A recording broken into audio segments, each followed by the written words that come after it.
Terredefrance.fr, le premier site d'articles français et patriotes, présente La culture dans tous ses états. André Berkoff, Céline Alonso. Il y a eu Gisèle, et puis il y a eu Sophie, Lisa, Khadija et Marie, et ma copine Claire, et puis il y a moi aussi. Et puis toutes celles qui n'ont jamais rien dit, mais t'en as rien à faire. Toi, ce sera qu'un nom de plus sur la liste, dans un fait divers, dans un tiroir. Des tonnes de vies classées sans suite, mais tu vas rien faire, toi. Et c'est bien ça le problème. Je t'accuse sur Sud Radio, chanson dédiée aux victimes de violences sexuelles condamnées au silence, comme ce fut le cas, je suis émue, durant des décennies pour celles abusées par l'abbé Pierre. En juillet 2024, 17 ans après sa mort, cette femme l'accuse publiquement pour la première fois de violence et d'agression sexuelle. Waouh! Depuis 68 autres femmes ont été agressées en Berkoff, parmi elles, bien Rachel Lenon. Rachel Lenon, Elle raconte l'enfer, oui. Elle raconte l'enfer, effectivement, qu'elle a vécu dans un livre qui vient de paraître. Voilà. Oui. Et Rachel Lenon, et pourtant tout le monde savait. J'avais 8 ans quand l'abbé Pierre a abusé de moi. C'est paru chez City Éditions.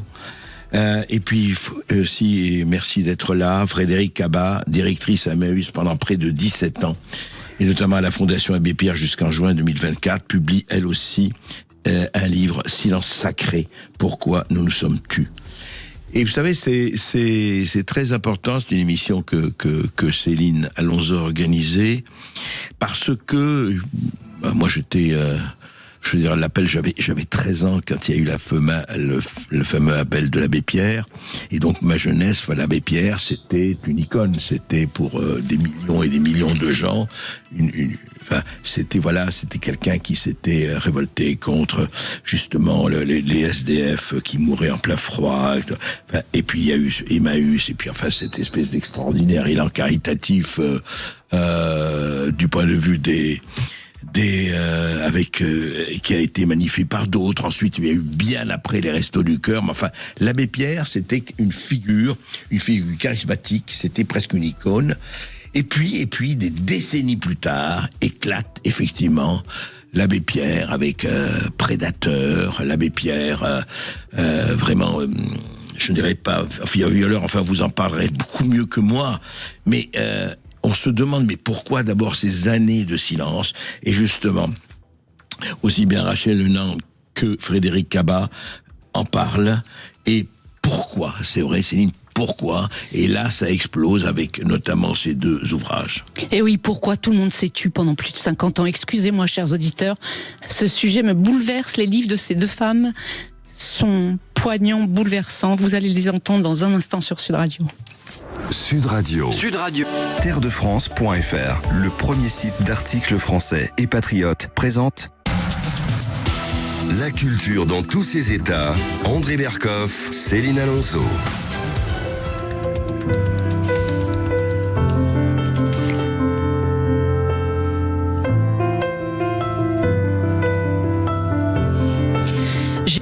Que mon cri d'enfant a été étouffé jusqu'à la suffocation. J'écris pour celles et ceux qu'on a condamnés au silence, pour celles et ceux qui n'ont jamais pu regarder leur bourreau dans les yeux. C'est ainsi par ces mots, Rachel Lenon, que vous ouvrez votre livre, et pourtant, tout le monde savait. J'avais 8 ans quand l'abbé Pierre a abusé de moi. Vous le publiez chez City Éditions. Bonjour à vous, bienvenue sur Sud Radio. Merci, bonjour. Bonjour à vous, Frédéric Cabat. Vous avez été directrice d'Emmaüs, à Emmaüs du moins, et à la Fondation Abbé Pierre pendant près de 17 ans. Et dans un essai qui vient de paraître chez Buchet-Chastel, intitulé « Silence sacré, pourquoi nous nous sommes tus ?», vous brisez en quelque sorte cette omerta qui a duré pendant près de 50 ans. Vous en expliquez les raisons, on va en parler dans un instant sur Sud Radio.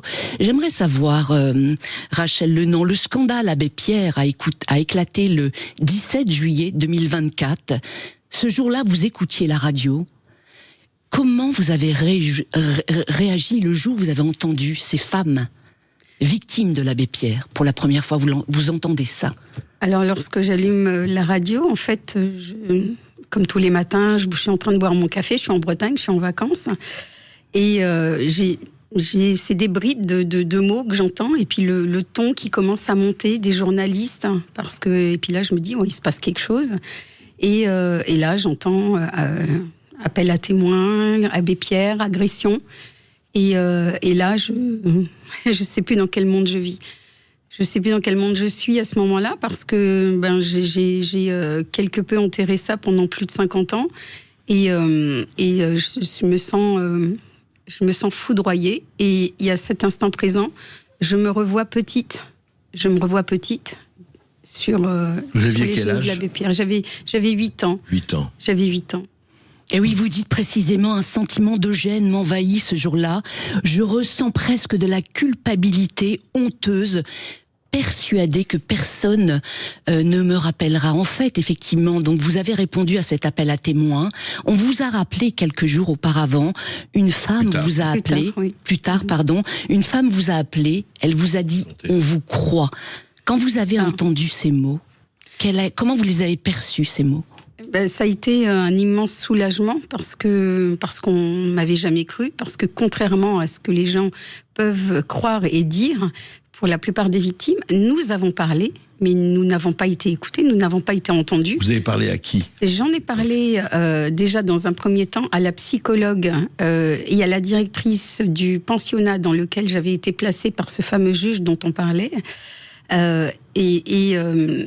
Et donc là, j'en ai parlé. J'ai dit, il se passe des choses, en fait. Déjà, je parle pour mon beau-père, qui, ex-compagnon d'Emmaüs, on le découvre après, un peu plus tard dans le livre, qui il est réellement. Et il a sa position vis-à-vis de l'Abbé Pierre.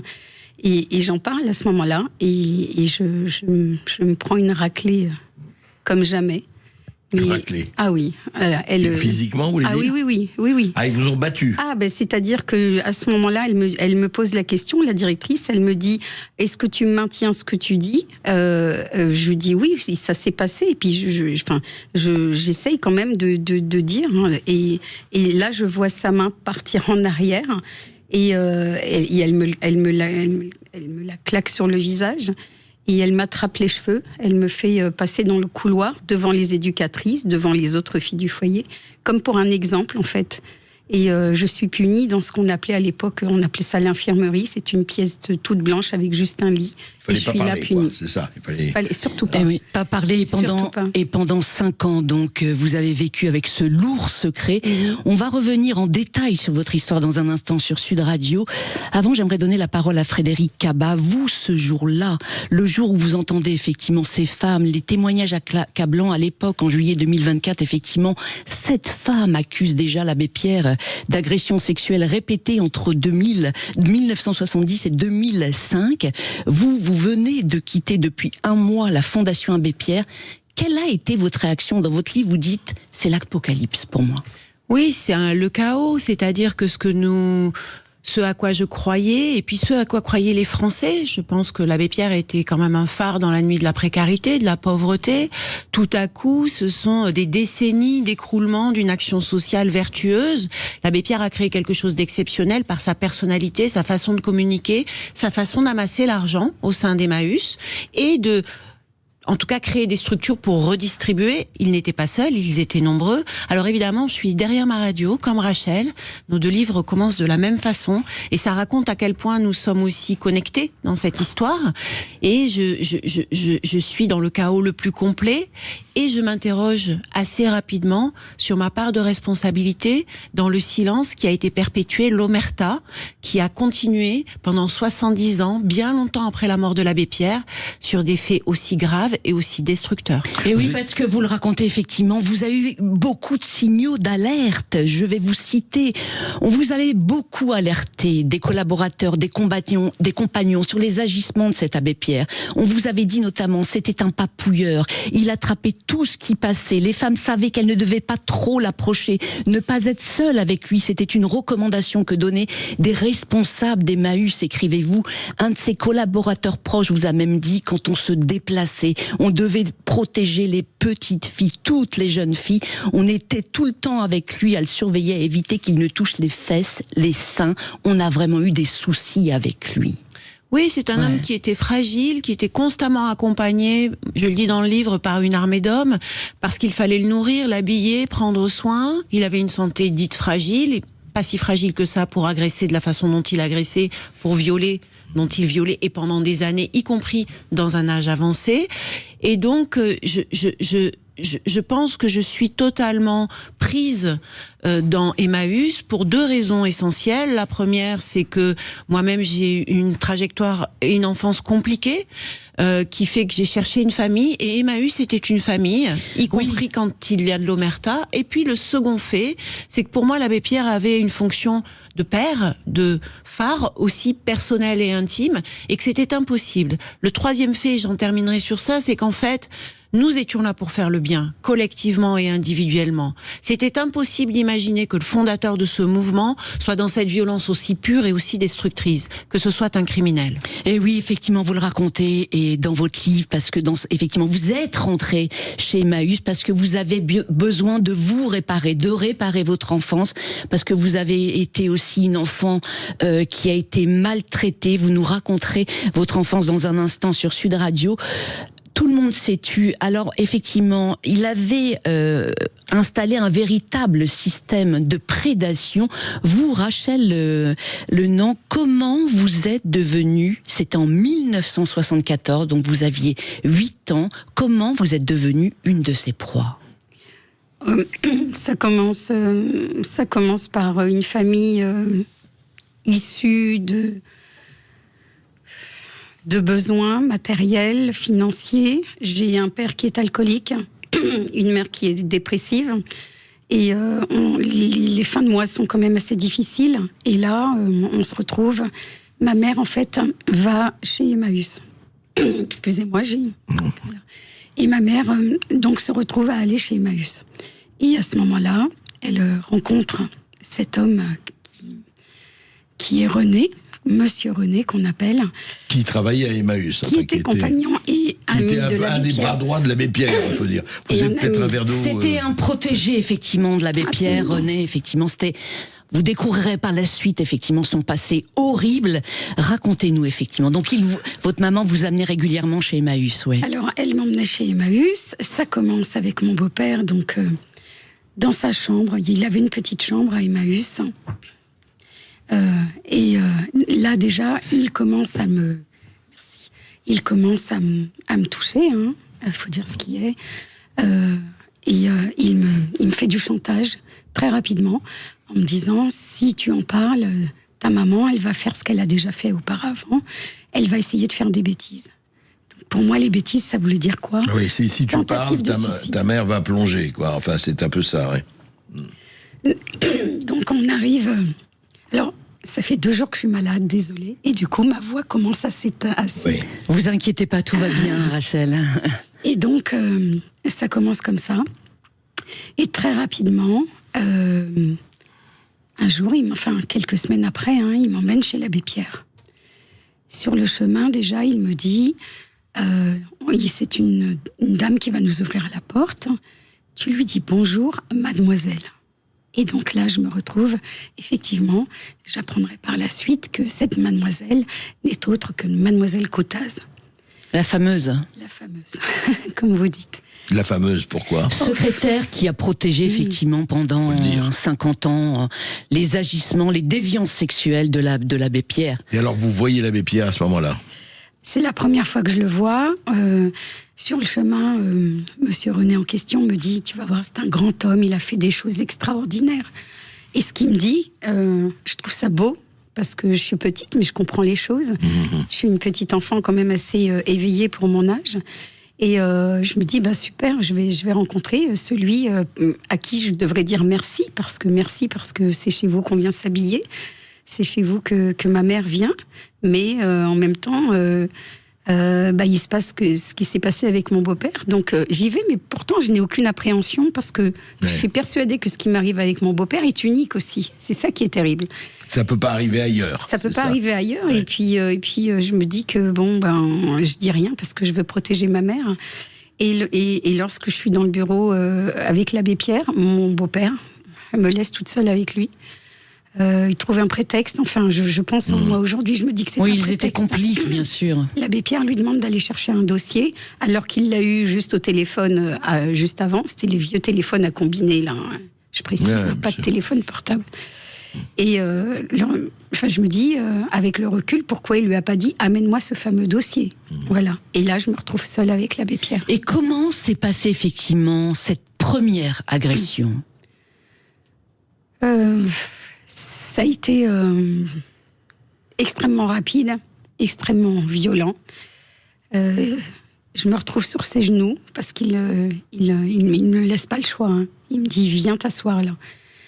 Et à peine arrivé sur ses genoux, il me met la main entre les... Il me serre déjà très très fort, ça me fait très mal. Et là, sa main cherche à rentrer sous ma petite culotte. Et il me dit, je suis sûre que ta petite culotte est assortie à ta jolie petite robe. Et forcément, j'essaie de me débattre. Je sens que ça lui convient pas du tout. Comme si, pour lui, j'allais me laisser faire. Et à ce moment-là, il m'attrape la mâchoire. Il la retourne violemment contre son visage. Il sort sa langue et il m'enfourne sa langue jusqu'au fond de ma gorge. Et là, je sens que j'étouffe parce que je ne peux même plus respirer. Donc, et puis, je sens sa bave, en fait, qui va de tous les côtés. Et quand je suis sur ses genoux, je sens son érection. Alors, vous me direz, à 8 ans, comment on peut savoir ? Ben, tout simplement parce que mon beau-père me fait subir la même chose. Et qu'à 8 ans, on comprend qu'il y a quelque chose entre les jambes d'un homme qui gonfle quand il est content ou quand il... Voilà, et je comprends ce qu'est une érection déjà dès mes 8 ans. Et oui, et vous dites effectivement ceci de l'abbé Pierre, on dirait un animal enragé, une hyène en chaleur. Il sent le pipi, le champignon. Et plus effectivement vous vous débattez, plus il est violent avec vous. Ses bras sont des chaînes coupantes qui m'encerclent, ses mains fouillent, pincent, arrachent. Ce qui entre dans ma bouche n'est pas de l'air mais un goût de cave pourrie. Il a essayé d'acheter votre silence ou il était sûr du pouvoir qu'il exerçait sur vous ? Ah non, mais il a même pas essayé de chercher quoi que ce soit. Je pense qu'au moment où il fait son acte, il est persuadé que tout ce qui s'est passé va rester. Et je crois qu'il se pose même pas la question, en fait. Il est sûr de son impunité. Il est sûr de son impunité. Et puis surtout, lorsque je sors de ce bureau, il faut savoir que une fois qu'il a eu terminé, comme j'étais un petit peu réticente. Il m'éjecte de ses genoux, mais quand je vous dis qu'il m'éjecte, c'est-à-dire qu'il m'attrape et puis il me dit bon allez, va t'asseoir là-bas. Je retourne sur la petite chaise en bois sur laquelle j'étais à côté de la porte. Et ce qui est complètement fou à ce moment-là, c'est que dans ma tête, je supplie, je prie pour que mon premier bourreau, René, revienne dans le bureau. Bien. Et oui, pour vous sauver, pour rien sauver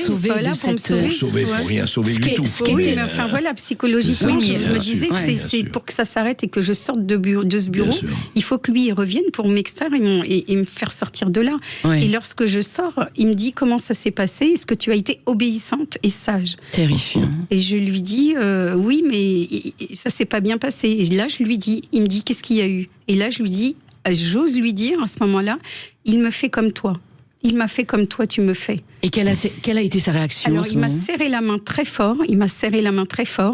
Et à ce moment-là, il m'a dit, on en reparlera plus tard. Bien évidemment, on n'en a jamais reparlé. Et c'est terrible parce que cet homme, effectivement, il faut le raconter, il vivait dans une chapelle d'Emmaüs et il vous a fait vivre un véritable enfer. Ça a duré 5 ans avec cet homme. Comment, lui, il a vraiment réussi à vous mettre sous son emprise ? Par l'intermédiaire de ma mère qui était souffrante, qui était malade, qui était dépendante. Ma mère était, si on devait la qualifier aujourd'hui, je pense qu'on pourrait dire qu'elle était bipolaire, parce que je vois la psychiatrie, complète, etc. Voilà, la psychiatrie des années 70 ne soigne pas du tout comme on peut la soigner maintenant. Et il n'y avait pas tous les moyens qu'il y avait maintenant. Donc ma mère était suicidaire, elle avait déjà fait plusieurs tentatives de suicide et c'est à travers ça qu'il me tenait. Et oui, et malheureusement, effectivement, le jour où vous avez décidé, ça faisait 3 ans que vous subissiez ces agressions sexuelles, un jour, un déclic, vous décidez d'en parler à votre maman. Et là, le drame arrive, malheureusement. Racontez-nous ce qui s'est passé. On est le 15 août au soir et j'en peux plus. Donc, j'ai dit à ma mère, écoute, quand tu n'es pas là, René me fait des choses. Et puis, elle me serre la main. Pareil, elle me serre la main. Alors, est-ce qu'elle savait? Est-ce qu'elle avait une appréhension? Est-ce qu'elle... Et là, je me dis, elle va exploser, elle va aller le voir, elle va lui dire quelque chose. Et là, contre toute attente, elle me dit, va dans ta chambre, va manger un truc avant et va dans ta chambre. Et le lendemain, je me lève, je vais la voir, elle est allongée sur son lit. Je la sens pas trop, un peu vaseuse quand même. Donc je vais lui chercher un verre d'eau. Et puis... cette fraction de seconde où je m'en veux, bien évidemment, parce que je me dis que si j'étais restée à côté d'elle, peut-être que ça n'aurait pas été comme ça. Mais quand je rentre dans la chambre, je la vois, elle est à califourchon. Et il y a une jambe d'un côté, une jambe de l'autre côté. Et ce qui est terrible, c'est son regard, parce qu'elle est surprise quand je rentre. Et son regard croise le mien. À ce moment-là, je me dis qu'elle va s'arrêter. Mais je crie, j'hurle, je m'accroche à sa jambe. Je lui dis, maman, non, ne fais pas ça, enfin non. Et du haut du jeune âge que j'avais à ce moment-là, ma mère bascule et malheureusement, lorsqu'elle tombe de plusieurs mètres de haut, je vois que son crâne éclaté par terre avec une mare de sang et le corps complètement disloqué. Et cette image, vous le dites précisément, effectivement, elle hante toute votre vie, Rachel. Ouais. Elle hante, oui, parce que c'est extrêmement violent. Un suicide de par lui-même est terrifiant. Et se défenestrer, c'est une volonté claire de vouloir en finir. Et oui, et vous le dites dans votre livre, il m'a fallu des années pour comprendre que les seuls coupables du suicide de ma mère sont ces deux prêtres pédophile d'Emmaüs. Récemment, vous avez effectivement découvert qui était réellement votre beau-père, qui a été condamné en 1970 à 5 ans de prison pour attentat à la pudeur sur 3 petites filles. Si le droit canon avait été appliqué, jamais je n'aurais été sous son emprise, jamais je n'aurais été abusé par l'abbé Pierre. Oui, on va se retrouver. On sait très bien comment le droit canon est appliqué et comment l'état de droit... comment il n'est pas appliqué. Il faudrait demander à Frédéric Cabat maintenant ce qu'elle on va vous donner la parole dans un instant sur Sud Radio. Frédéric Cabat. Malheureusement, on doit faire une petite pause publicitaire. À tout de suite. Sud Radio. Terredefrance.fr, le premier site d'articles français et patriotes, présente la culture dans tous ses états. André Berkoff, Céline Alonso. De retour sur Sud Radio avec Rachel Lenon et Frédéric Cabat pour parler de la face sombre de l'abbé Pierre, accusé d'agression sexuelle et de harcèlement sur de nombreuses femmes pendant plus de 50 ans. Alors Rachel Lenon, au sein d'Emmaüs, tout le monde connaissait le passé pédophile de votre beau-père, le père René Plot. Tout le monde s'est tu. Vous, comment avez-vous découvert qui il était vraiment ? Alors, pour un témoignage, c'est bien, mais quand les deux protagonistes sont morts, ce qui est encore mieux, c'est d'aller chercher son passé et d'aller chercher des preuves et d'aller chercher au plus loin de ce qu'on peut trouver sur ces hommes. Et donc, j'ai fait ma propre enquête en parallèle, c'est-à-dire qu'au-delà d'un témoignage, je suis allée chercher tout ce qui pouvait concorder avec mon beau-père. Et là, je tombe des nues. Je tombe des nues parce que je me rends compte et je vois que, en fait, il est prêtre et je le découvre petit à petit et j'ai des connexions dont je voudrais quand même remercier Mouve Enfant, Arnaud Gallet, avec lequel j'ai des attaches aussi, et puis Philippe Dupont, avec l'association Eva, Philippe Dupont, qui était le gardien d'Esteville, qui m'ont donné des documents.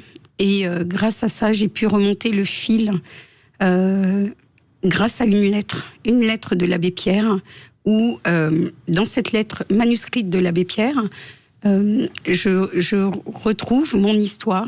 Il écrit à un ami à lui pour lui demander d'aider René, qui est dans une passe difficile avec ma mère. Et il fait comprendre que... il y a une fillette dans l'histoire, donc la fillette c'est moi, et il souligne la fillette, comme pour un avertissement, en disant attention, on veut l'aider, mais il y a une fillette dans l'histoire, alors que René, lui, souhaiterait continuer à travailler avec nous chez Emmaüs. Et il dit à la personne, comme tu le sais, René va être réduit à l'état laïque. Et là, donc je vais sur cette piste-là, voilà. Et donc il est déjà avec ma mère, c'est-à-dire qu'il est encore prêtre au moment. Et la lettre, c'est de l'abbé Pierre. Donc l'abbé Pierre sait que son prêtre en question est en couple avec une femme qui a une petite fille. Et à sa sortie de prison, je découvre qui l'attend et qui lui tend la main. C'est quand même l'abbé Pierre, de prêtre à prêtre, il lui tend la main. Et oui, je précise effectivement qu'il a été condamné. Effectivement, vous découvrez qu'en 1970, il avait été condamné à 5 ans de prison pour attentat à la pudeur sur 3 petites filles. Oui. Une peine qui a été réduite parce qu'il y a eu des témoignages en sa faveur. C'est terrible. Alors, des témoignages de prêtres comme lui. Et puis, donc, je réussis à avoir du Vatican 16 pages sur lui. Et dans ces 16 pages, tous ses amis prêtres comme lui, dont l'abbé Pierre, qui lui fait faire cette démarche de réduction à l'état laïque, il la demande, mais sous le conseil de l'abbé Pierre et de son avocat. Et à ce moment-là, je découvre que les mots sont exactement les mêmes que ce qu'on emploie pour l'abbé Pierre. Il était en grande souffrance, il était malade, il a connu l'alcool, il a connu des femmes. Et quand il était en Afrique, juste avant d'agresser les petites, il a été il a été missionnaire en Afrique, c'est pour ça que vous parlez d'Afrique. Il a été missionnaire en Afrique, donc il a été déplacé d'Afrique parce qu'il avait une relation avec une jeune fille. Et donc, c'est là qu'il retourne à Nantes, et c'est là que se produisent les faits où, tout de suite sorti d'Afrique, il agresse les petites. Et ce qui est terrible dans votre histoire, en fait, c'est que la justice française, les réseaux sociaux, les services sociaux ont confié la petite fille que vous étiez, en fait, à un pédophile. C'est ça. Il n'y a aucune enquête n'a été faite, alors qu'il y a une loi qui vient de passer en 1974 qui dit bien que lorsqu'on donne un enfant, quel qu'il soit, enfin de la DAS, en plus moi je suis pupille de l'État, je deviens pupille de l'État. Donc ils auraient dû vérifier, ils auraient dû faire le nécessaire, ne serait-ce que quand j'en ai parlé à la directrice, je suis à ce moment-là pupille de l'État, j'aurais dû être protégée et je ne l'ai pas été. Terrifiant. Frédéric Cabat, l'Église, le Vatican, Emmaüs, tout le monde savait depuis les années 50, en 53, on savait qu'il avait déjà agressé des femmes lors de voyages œcuméniques en Amérique du Nord. Tout le monde connaissait les déviances sexuelles. Pourquoi tout le monde s'est tu ? Alors, je ne crois pas que tout le monde savait au sein d'Emmaüs. Je pense qu'il faut reparler des gens de la base qui interviennent. Oui, c'est important que vous parliez de votre expérience, parce que vous avez été pendant 20 ans... Combien, 20 Près ans de 17 ans, au sein d'Emmaüs. En revanche, ce que je pense, c'est qu'il y a à la fois, d'une part, et c'est ce que je dis dans le livre, des processus générationnels qui font que nous nous taisons et que nous mettons en doute la parole des victimes. Première réaction quand une victime parle, c'est « tu es sûr ? Vraiment ? Tu crois ?» Non, c'est pas possible. Alors, cette personne-là. C'est très intéressant ce que vous dites. Pourquoi on met en doute, vous dites culturellement, générationnellement, pourquoi on met en doute la parole des victimes ? À l'époque, aujourd'hui, on écoute beaucoup plus. Mais pourquoi à l'époque, à votre avis, enfin avec le recul, vous savez, on met en doute, vous venez, ah oui, l'enfant dit ça, et on l'a vu au procès d'Outreau, enfin on l'a vu dans d'autres... Qu'est-ce qui fait que les enfants, ils racontent n'importe quoi ? C'est quoi ? C'est-à-dire qu'on n'a pas confiance dans la parole des enfants et des victimes en général. Des victimes, oui. Et de toute façon, on remet en cause. Parce que les prédateurs sont aussi assis sur un système qui noyote et qui influence un ensemble de personnes. Si on prend l'organisation de la famille, la question de l'inceste, et la plupart des victimes d'inceste vous le diront, témoignent du fait qu'elles ne sont pas crues et qu'elles sont éjectées de la famille. Dans les sujets de clubs de sport, où pendant des années, des prédateurs agissent sur des enfants, violent les enfants, on met énormément de temps à croire les enfants, alors même qu'ils parlent. Donc Emmaüs n'a pas échappé à cette culture-là. Donc vous dites qu'Emmaüs, certes, beaucoup ne savaient pas, en fait. Non, je pense que l'abbé Pierre étant constamment accompagné, l'abbé Pierre étant constamment drivé dans sa quotidienneté. Si, il est seul, mais il est seul quand on décide de le laisser seul. Parce qu'il est conduit, il est nourri, il est habillé, on se soucie de son hygiène, parce que parfois elle pose des questions, on se soucie de beaucoup de choses pour lui, dès le départ. Je rappelle que l'église le chaperonne jusqu'au début des années 60, après son hospitalisation en Suisse en 57, quand même, pendant un an. En Suisse, en psychiatrie. L'église l'a mis en psychiatrie. Tout à fait. Avec l'accord d'Emmaüs, en connaissance de cause pour Emmaüs. Il est chaperonné et à partir du moment où il arrête d'être chaperonné, il recommence. Je dis dans les livres aussi que dans les années 90, les fameuses secrétaires de l'abbé Pierre à Emmaüs International disent son comportement, disent les agressions qu'elles subissent. Oui. La réponse qui leur est faite, c'est évitez-le, ne restez pas seul avec lui. Oui. Donc à un moment donné, il y a un certain nombre de personnes qui savent et dans la durée. Mais vous dites que son aura, en fait, imposait la dévotion. Vous parlez aussi du fait que il levait beaucoup de fonds. Oui, donc le silence en 54, c'est une manne financière. Il change le visage de l'action sociale. Il change la façon d'interpeller et de rendre concerné chaque Français. Il faut lui rendre en tout cas par la précarité. Il est extrêmement bon communicant et extrêmement stratégique pour se mettre dans la poche des politiques et des personnes connues, et extrêmement stratégique pour que le silence se perpétue autour des violences et des viols qu'il commet. C'est un prédateur et il a une stratégie extrêmement perverse. Mais il est puissant. Je redis une chose, Emmaüs ne s'est pas construit sur sa seule idée. C'est un ensemblier de personnes, et à commencer par des compagnons qui étaient à la rue, qui n'avaient pas tous le visage du beau-père de Rachel, qui ont permis de faire tenir un modèle d'économie sociale et solidaire exceptionnel. Pour autant, est-ce que le prix à payer, c'est de laisser cet homme continuer à prédater des femmes et des enfants, de faire des viols et de le protéger à ce point-là ? Oui. Vous dites... Quel prix on paye par rapport... Parce que il y a eu incontestablement, on peut dire, vous savez très bien que il y a des gens les plus glauques, hélas, et qui peuvent faire des actions qui sont méritoires. Parce que il y a deux choses très différentes. Vous savez, quand on dit, par exemple, il y a un grand écrivain qui peut être une ordure pour aller très loin. Et ça n'a rien à voir. Mais là, quand même, est-ce que vous estimez, nonobstant ça, que l'action d'Emmaüs a été positive sur le terrain social ? Mais ça n'est pas la même chose. Désigner, dire, et ce livre Silence sacré n'aurait pas existé si des femmes et des personnes comme Rachel n'avaient pas délivré leurs paroles et n'avaient pas assumé dans un courage incroyable de dire le détail de ce qui s'est passé. Mais ça n'a rien à voir. Les prédateurs sont des prédateurs. Bien sûr. Vous savez, il y a très peu de temps, il y a une personne, pendant que je présentais mon livre, qui m'a dit oui, tout ça, c'est la question des prêtres, de leur frustration. Mais ça n'est pas une question de frustration. Nous sommes tous des êtres frustrés.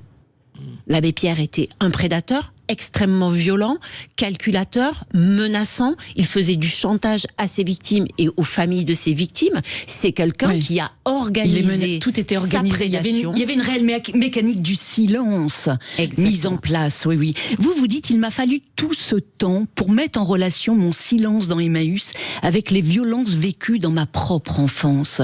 Vous l'avez dit il y a un instant sur Sud Radio, si vous êtes engagé auprès d'Emmaüs, c'est effectivement pour vous réparer effectivement une enfance dont vous aviez hérité, pour lutter contre la solitude, effacer la peur.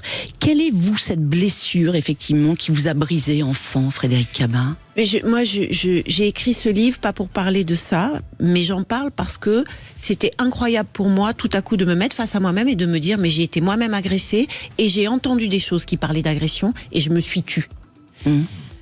J'ai vécu une enfance qui a été une enfance douloureuse parce que j'ai été agressée à l'âge de 5 ans par un homme de mon environnement. Parce que les enfants font confiance aux adultes, en tout cas dans ma génération. On leur demandait de leur obéir, on nous demandait de nous taire. Voilà.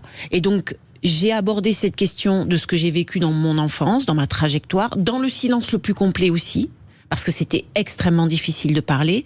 Vous savez, les victimes, elles ont honte et elles ont envie que d'une chose au départ. En tout cas, dans mon cas, c'était comme ça. C'est d'oublier et c'est de rester vivant. Donc on se tait, donc on ne parle pas. Oui, et puis on a envie d'être vivant.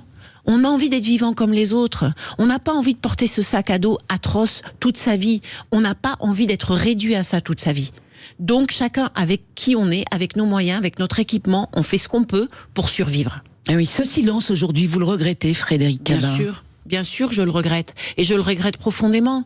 Parce que face à ce sujet de la prédation et à ce que nous disent les victimes, nous devons socialement, au-delà du judiciaire, nous organiser pour les entendre, respecter leurs paroles et ne plus faire silence sur ces situations qui, je le dis, sont criminelles.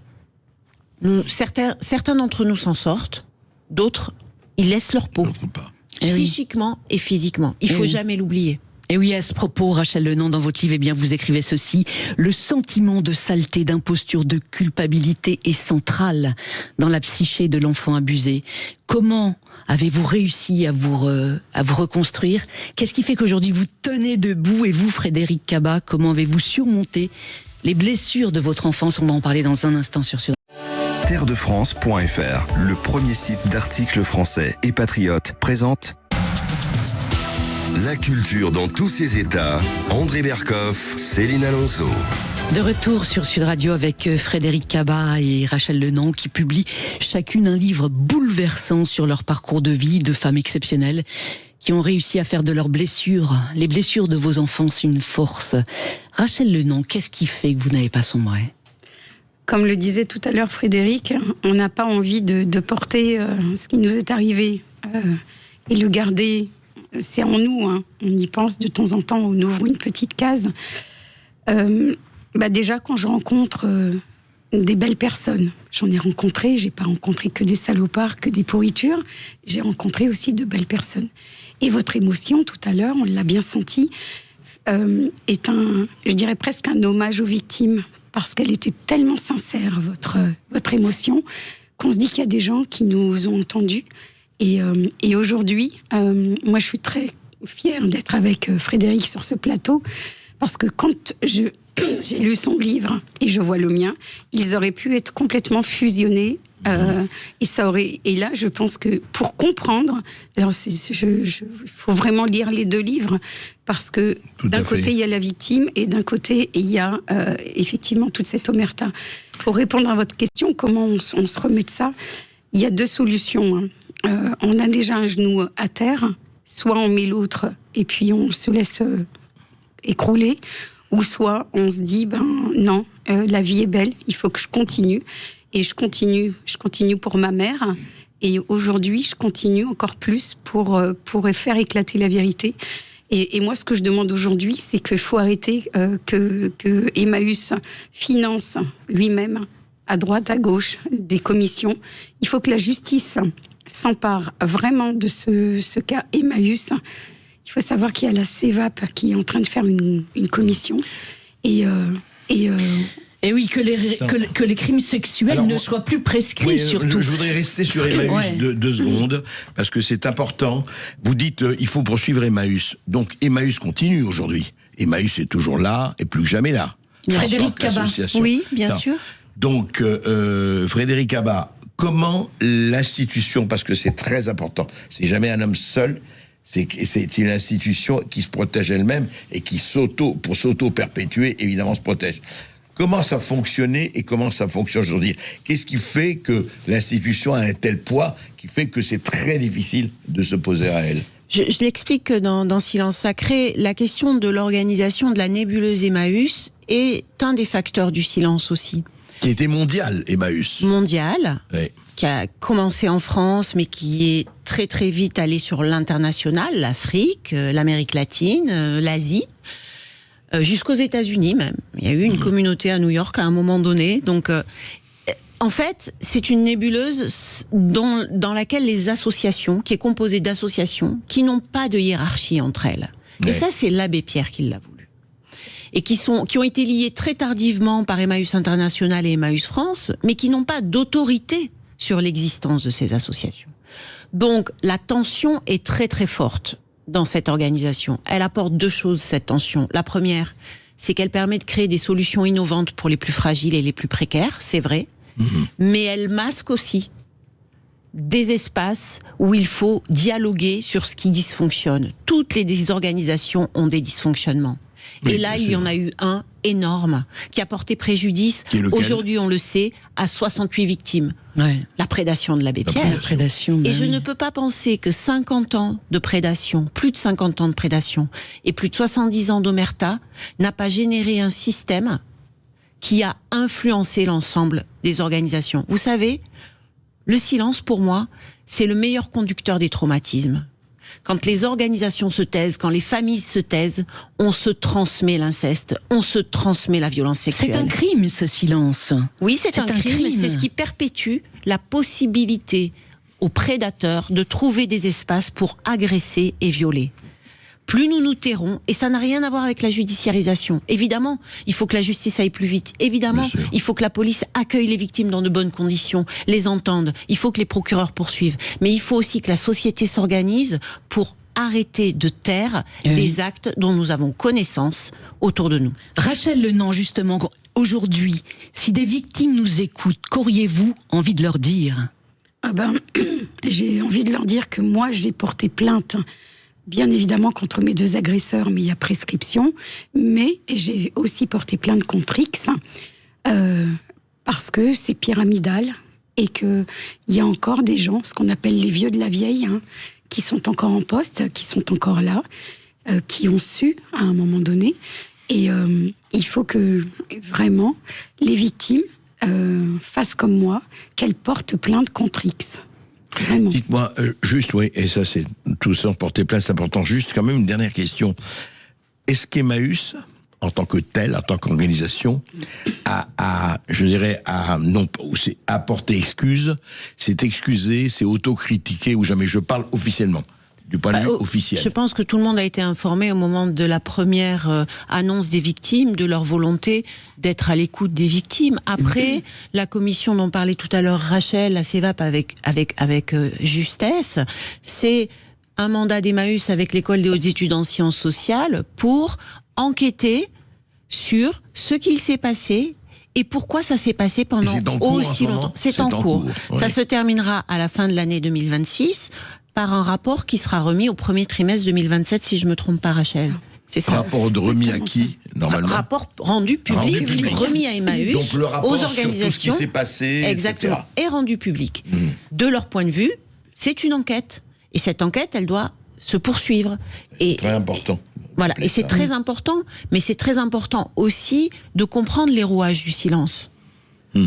Non, mais vous l'avez très bien expliqué, ça. Voilà. Mais ce qui est en quand fait, même... c'est bien qu'une organisation qui fait, juste l'enquête, c'est des indépendants? L'école des hautes études en sciences sociales, c'est une commission qui a été créée à partir de l'école des hautes études en sciences sociales. Oui, parce que Rachel, effectivement, vous en parlez dans votre livre, le fameux rapport EGAE. EGAE, c'est Emmaüs qui avait choisi, effectivement, c'est un vrai scandale. C'est très controversé.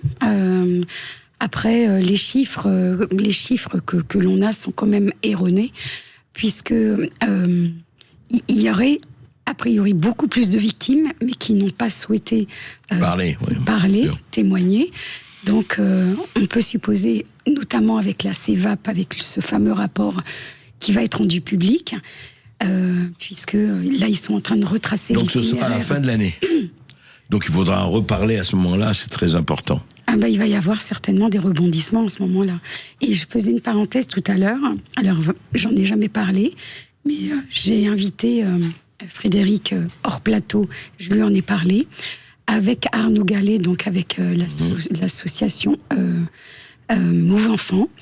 J'ai décidé d'organiser une marche blanche. J'ai invité Frédéric Kaba qui a bien évidemment accepté.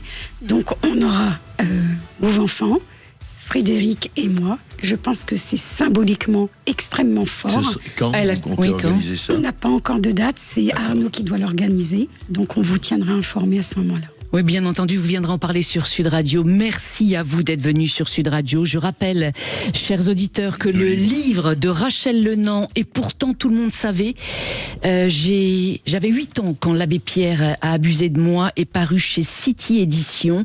Le livre de Frédéric Kaba, Silence sacré, pourquoi nous nous sommes tus, est paru chez Buchet-Chastel.